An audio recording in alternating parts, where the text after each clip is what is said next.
All right. Good afternoon, everybody. Nathan, are you ready? Me to introduce you? Go right ahead. Ready when you are. Thank you. All right. Thank you all for attending this webinar, Work Outreach and Resources of the Department of Financial Institutions, which we're going to refer to as DFI. Do you use local financial services, whether it's a bank, credit union, or financial advisor? They all have to be licensed and registered with DFI. We have Nathan Spiecker here, who's DFI's outreach coordinator, to teach us about DFI's work and how we could take advantage of the resources they offer to promote financial stability and safety through financial management, budgeting, debt management, and also planning for the future.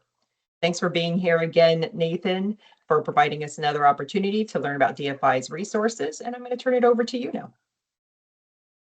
Well, thank you, Crystal, for the introduction, and thank you to all of you who are here today. As Crystal mentioned, my name is Nathan Spiecker. I use he, him pronouns. I'm the bilingual outreach coordinator for DFI. We're going to learn a little bit about who we are and what we do. So mainly our work breaks down into four major categories: licensing, regulation, consumer protection, and education. So I'm going to go through each of those in its due course, and then talk a little bit about what we do in sort of real terms. First things first, licensing. We license state chartered financial service providers.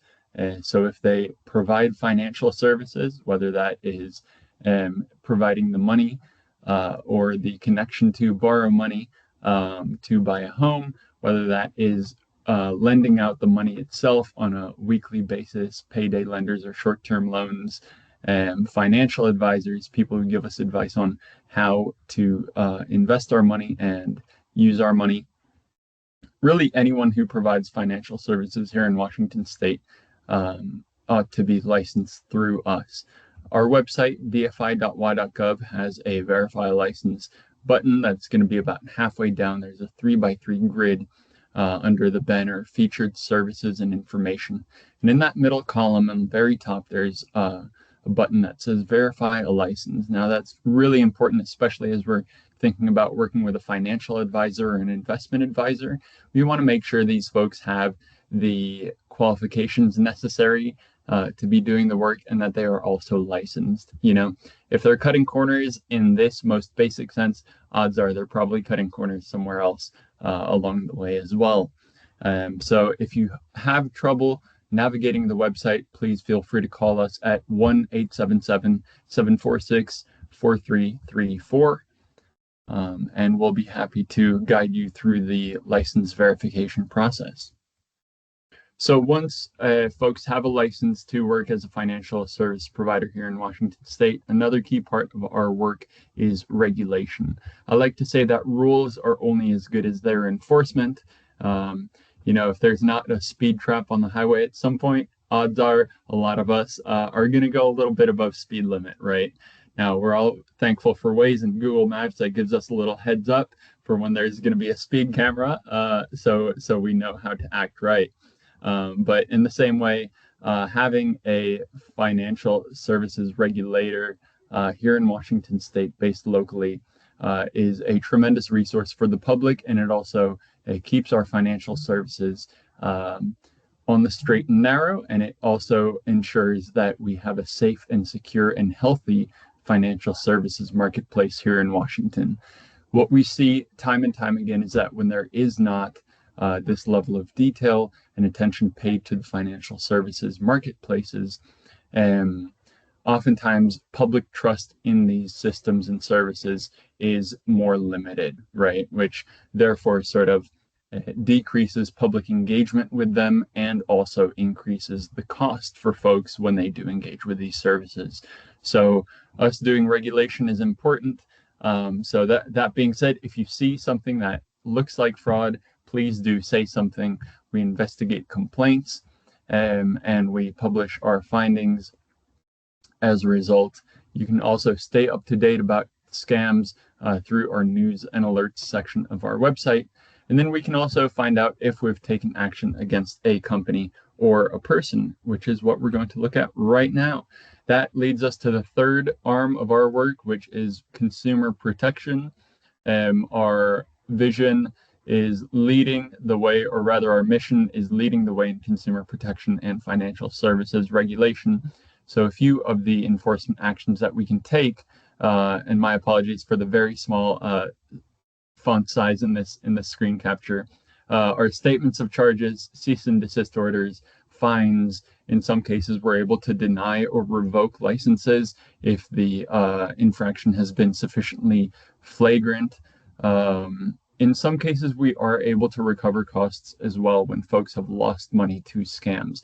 Although with the highly international nature of scams nowadays and these scam and cybercrime networks being spread all across the globe, it does get a lot more difficult to recover costs.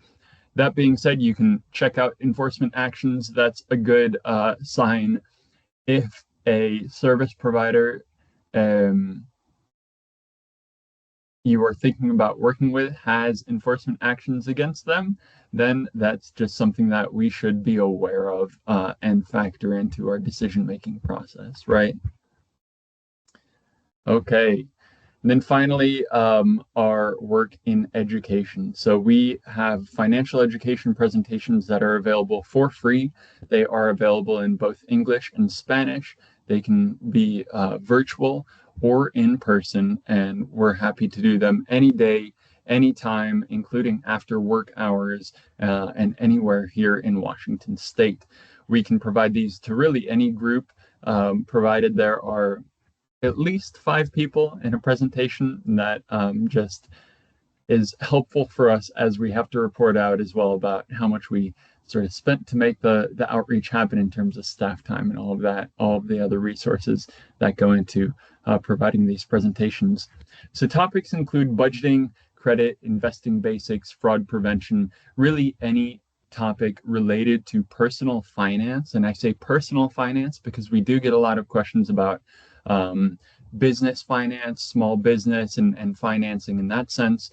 Really, that's a little bit outside of our scope. So we're limited to personal finance, but really within that, we're super flexible and are happy to create new presentations as well on new topics of interest based on what the community feels like they need. We're also able to provide resource tables at community connection fairs and resource fairs. And then we have a variety of online resources on our financial education webpage online on our website, dfi.wa.gov. In 2025, we did quite a lot of work in consumer protection here in Washington. Here's a quick snapshot of what we did, of some of the things we did. We investigated 2,300 complaints submitted by the public. We took 182 enforcement actions. So those are a variety of different actions, as we were talking about earlier, anything from cease and desist orders to fines to denials or revocations of licenses. We were able to collect over $4 million in fines and penalties from bad actors who had been breaking the law and victimizing Washington consumers. And then finally, we did over 180 outreach events, financial education events and outreach events all across the state. And not to pat myself on the back too hard, but considering we're a team of 2 or 3 folks that do outreach, I'd say 182 is a pretty good number in a year. But yeah, we do this and we're passionate about this work here because we know that the reality is that life just keeps getting more expensive. By the end of 2025, credit card debt in the United States had increased to a total of $1.28 trillion. That is a tremendous amount. I remember being very young when I heard that the national debt was at $1 trillion and everyone was losing their minds about that. Here we are 39 trillion later. Anyway, that's a different story for a different day. And here we are at the end of 2025 with over $1 billion in consumer credit card debt. That is a tremendous amount. 78% of workers say that we would struggle to meet financial obligations if our paychecks were delayed by even a week. And then 31% of Americans who used credit cards to pay for their 2025 holiday shopping and travel are still paying off that debt to this day. So tough financial situation. I sort of encounter folks in all sorts of different life stages, financial situations, but what I hear time and time again is that as inflation is going up, as groceries are going up, as gas is going up, insurance premiums are going up, it is getting more and more challenging for folks to make ends meet. So as a result, I personally believe that it's all the more important that we do as much as we can with the resources that we have to sort of be educated consumers, to make the best choices, and to set ourselves up for success, whatever that looks like to us.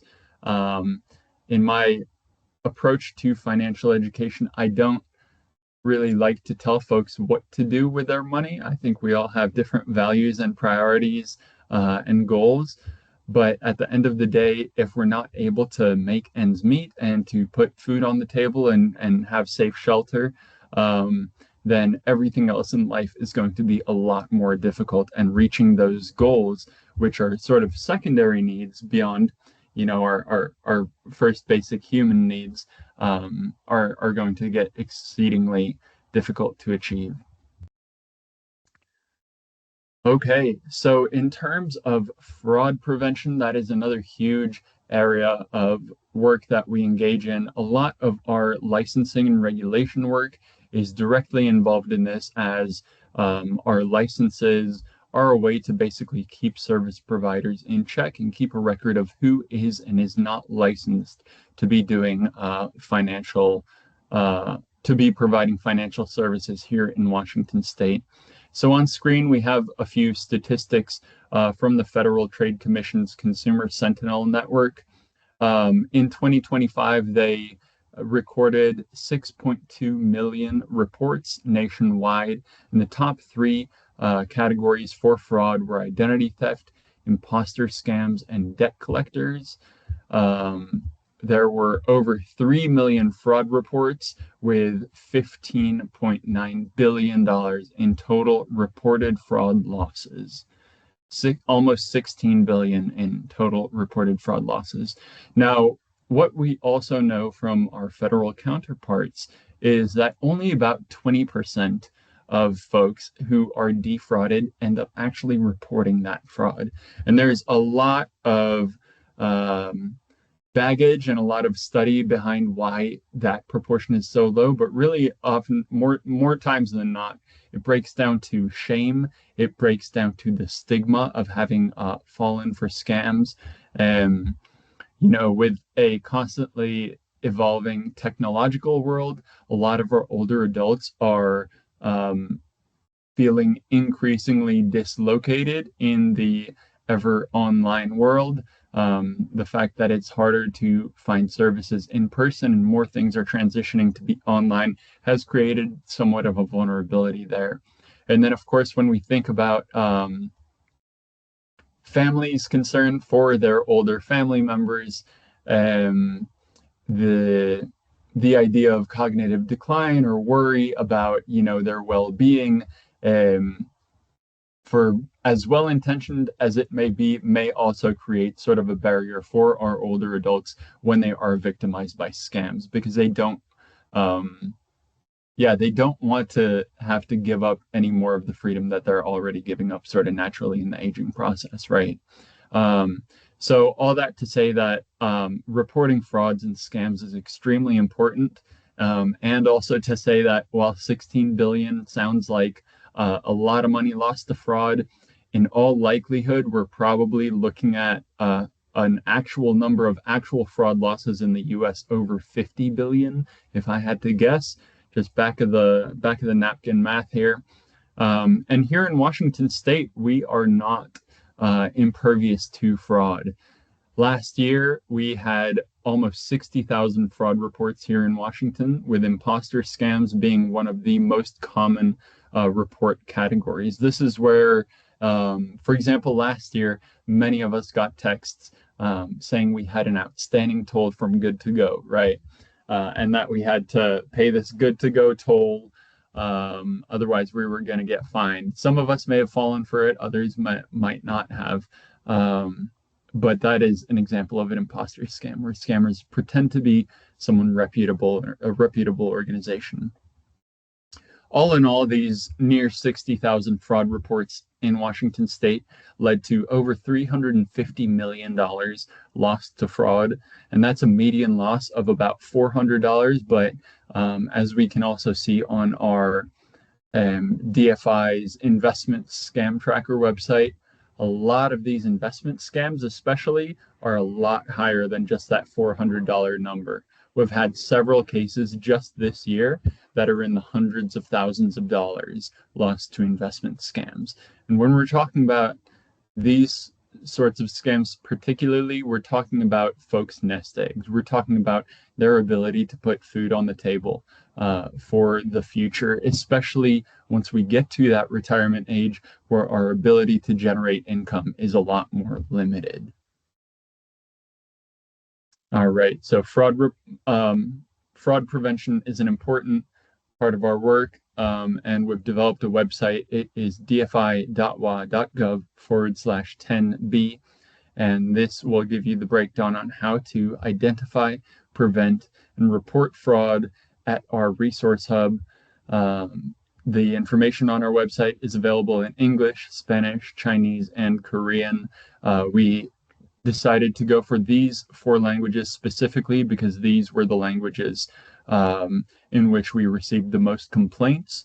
So that is sort of a breakdown. Once again, this reminder, almost $16 billion lost to fraud last year. And actually, that's kind of scary because in 2023, the number was 10 billion, and there was a huge hubbubaloo. I don't know if I'm pronouncing that word right, if it's even a word, about getting to $10 billion. And it's just increased exponentially basically since then. In 2 years, increasing by, 60%, which is, very troubling. So right here is a little snapshot of the outreach we did last year. Our friends in IT helped us create this little Power BI visualization model where we can see what dates we had events. We can see where in Washington we served. Now, of course, we see a very heavy concentration on the I-5 corridor, all the way from Bellingham down to Vancouver. But we also see some decent representation in the sort of 4 corners, maybe not the northeast corner, but everywhere from Port Angeles down to Walla Walla, out to Spokane, Central Washington a little bit as well. So we reached just about 24,000 individuals is our estimate in 2025, which we're really proud of for, once again, such a small team. All right, well, that sort of wraps up what I have for us today. I'm very thankful for your attention, and I'm more than happy to answer questions or to share my contact information up here on the screen in case any of y'all know of any organizations that would be interested in financial education presentations. And it looks like Crystal's got a question. If you were a victim of fraud that involved your bank or other financial institutions, should we assume the bank reports the fraud case to DFI? Or should we report to DFI? I would always encourage you to report to DFI regardless. That just gives us a little heads up in the off chance that the bank or the credit union does not choose to report it. And it also allows us to sort of be that sort of institutional backing and be a little nudge in the side and be like, hey, have you started investigating this yet? Or get a little bit more clarity. Of course, if you do report it to the bank and they're unresponsive, then that's reason enough to file a complaint with DFI against the bank. And once again, that adds a little bit more of the oomph sometimes to get these institutions into gear. But yeah, either one works. I just encourage folks to file complaints no matter what.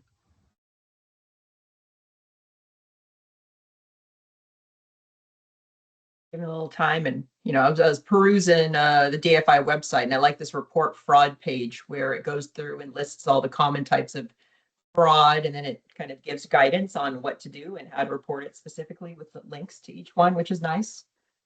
In case that happens, it's just when things like that happen, it's nice to have clear guidance because you're already stressed out and overwhelmed usually when that happens. Absolutely. All right. Yep. So And I'll again, thank share, you. Oh, go ahead. Yes. I'll share this investment scam tracker site here in the chat. Um, just so folks have an idea of what we're doing. So one of the most recent additions here was August 11th, and the individual ended up losing $250,000 to a pig butchering and romance scam. So these are, then we have a case where we took action against a company called DG Coin, and there were over $1.5 million in reported losses to this particular supposed service provider. So yeah, the total losses reported to date, and really from my understanding, I think we just started. Oh no. Well, we've been going for some time, but either way, the total reported losses to date are at $70 million, which is staggering, and that's just what's applicable here in Washington State. So yeah, well, thank you anyway, and feel free to reach out with any questions. All right. Thank you, Nathan. And thank you, everybody, for attending this webinar. The next webinar is at 2:35. It's titled Veterans In-State Service Shared Leave Program. And we have our presenter here in our midst. It's Grace. We'll be covering that topic because she administers that program for the state. And here is a link to that webinar. Let me get it. What things to share in here. All right. And then all webinars will be posted on our wellness YouTube and also the fair page, the wellness fair page. And lastly, if you're in the Olympia area tomorrow, DFI will have a booth at our in-person. I don't know if that's you, Nathan, or not. All right, we'll see Nathan in person. It's at the Liquor and Cannabis Board, which is at 1025 Union Avenue, Southeast Olympia, Washington, from 10 to 1. So feel free to stop by if you're from any agency. Talk to any of our vendors, including Nathan, and we also have puppy and kitten cuddles, a blood drive, flu shots, B12 shots. I heard. I don't know if I've never done that before. But then also I heard there's a Foursquare tournament that LCB is hosting if you're interested in getting in on that. Lastly, I'm going to post a link to this survey for you to take if you have any thoughts or recommendations on how these webinars are going, or if you'd like to see a different topic, because I'm sure Nathan has other topics that he could present on as well with DFI and other vendors as well. So, or if we're missing anything. All right. Thank you, everybody, and hope to see you at 2:35 for the Visual presentation. Thank you, Nathan. Thank you, Nathan.